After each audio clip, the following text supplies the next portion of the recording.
Барлықтарыңызға сәлем. Сіздермен бірге дәрігер эндокринолог Назира Есмаханова. Бүгінгі тақырыбымыз витамин Д жайлы болмақ. Жалпы витамин Д дегеніміз не? Биологиялық белсенді заттардың жиынтығы, яғни майда еритін D1, D2, D3, D4, D5, D6 витаминдердің жалпы атауын жалпы витамин Д дейміз. Бірақ біздің ағзамызға ең пайдалысы D2 эргокальциферол және D3 холикальциферол. Бұл витаминдер белсенді болу үшін екі этаптан өтеді. Бірінші бауырдан 25 OH витаминді қабылдап, екінші бүйректен 1,25 OH витаминді кальций-триол, яғни ең белсенді витамин, ол кальций-триол болып саналады. Витаминді қалай түзіледі? Бәріміз білеміз, теріде ультравүлгін сәуледен түзіледі деп жатамыз. Бірақ оның түзілуі үшін өзінің факторлары болады. Ең біріншісі витаминді түзілу үшін оның ультравүлгін сәуленің спектрінің ұзындығы әсері бар. Сонымен қатар терінің пигментациясы, тері қара болған сайын витаминді шығарылуы аз болады. Сонымен қатар жас ерекшелігіне байланысты кәрі кісілерде витаминді түзілуі төмендейді.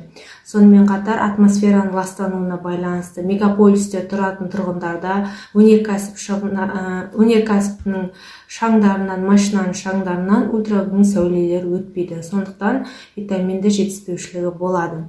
Жалпы витаминдінің ашуына қысқаша тоқталып келетін болсақ, өте қызық, ол витамин А-ға байланысты. 20 ғасырдың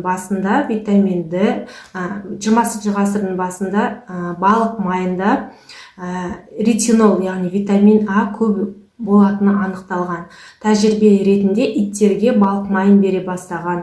Уақыт өте келе рахиттің жоғалып кеткені назар аударады. Ал ол кезде педиатрияда рахит басты проблемалардың бірі болған. Енді көбісі көп ойлайды, осы рахит витамин А-ға байланысты деп, бірақ витамин А-ны ашқан ғалым оны жоққа шығарады. Ол өзі жеке тәжірибе жасайды. Яғни балық майын рахиті бар иттерге береді, бірақ витамин А-ны бейтараптайды.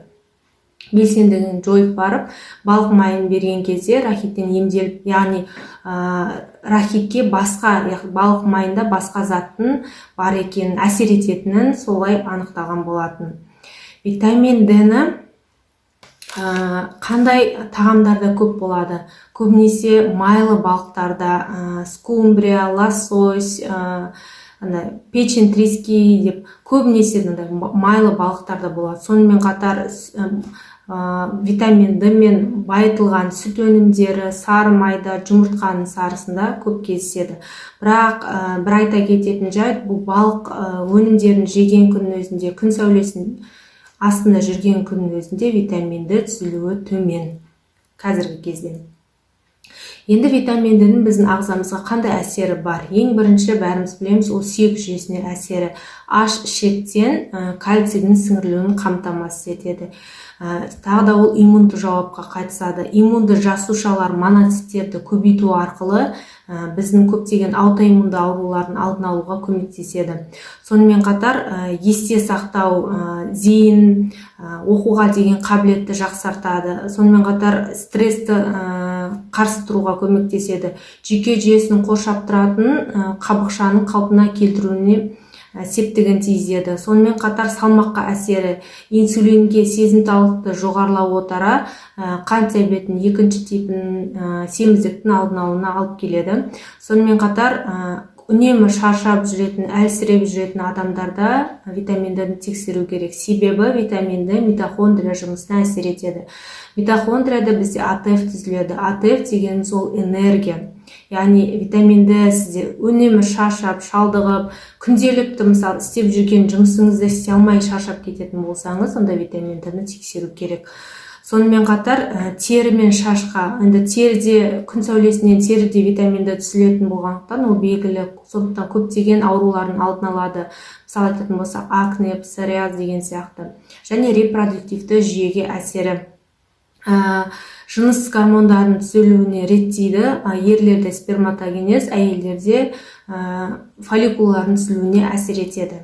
Енді біз витамин Д-ның жетіспеушілігін қалай білеміз? Біздің организмде витамин Д жетіспеушілігін жоғарыдан бастайтын болсақ, біздің шашымыз жұқарып, ұштанып кететін болса, краскамен бояған кезде боялмай ақшаш болатын болса, сонымен қатар тісте проблемалар болатын болса, кариес болатын болса, сарғайып кеткен болса, мысалы мұздай су ішкен кезде тісіңіз ауыратын болса, пломба салып, пломбаңыз тұрмай қайта-қайта түсіп кететін болса, балалардан 3 жасқа дейін тістері қарайып кететін болса, витамин Д-ны тексеру керек.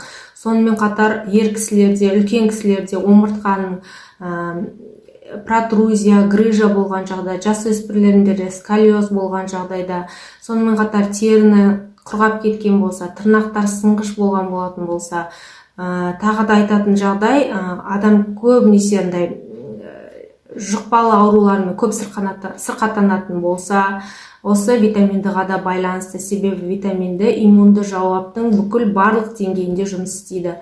Сонымен қатар адамдар эмоциональды фонның төмендеуіне, көбінесе осенняя хандра деп жатамыз. Біздің қазіргі заманда осы витамин Д-ның төмендеуі маусымдық депрессияға байланысты екені анықталған. Өйткені біздің витамин Д-ның метаболиттері серотонин, яғни бақыт гормонының жеткілікті деңгейін ұстап тұруына маңызды рөл атқаратыны дәлелденген. Енді ары қарай сүйектердің сынғыштығы, остеопороз, остеомаляция, оның бәрін айтпаса да түсінікті, витамин Д-ға байланысты болғандықтан. Теріде пигментация болатыны, қандай да бір қабыршақтанып, түлеп кететіні осы витамин Д-ға да байланысты. Келесі видеода витамин Д-ні қалай қабылдау керек, қандай витамин Д-ның түрлері болады, сол туралы жеке-жеке тоқталып кететін болам. Және витамин Д-ның деңгейі 50 болғанда қандай аурулардың алдын алады, соған жеке тоқталатын боламын. Ауырып ем іздегенше ауырмайтын жол іздейік. Сау болыңыздар.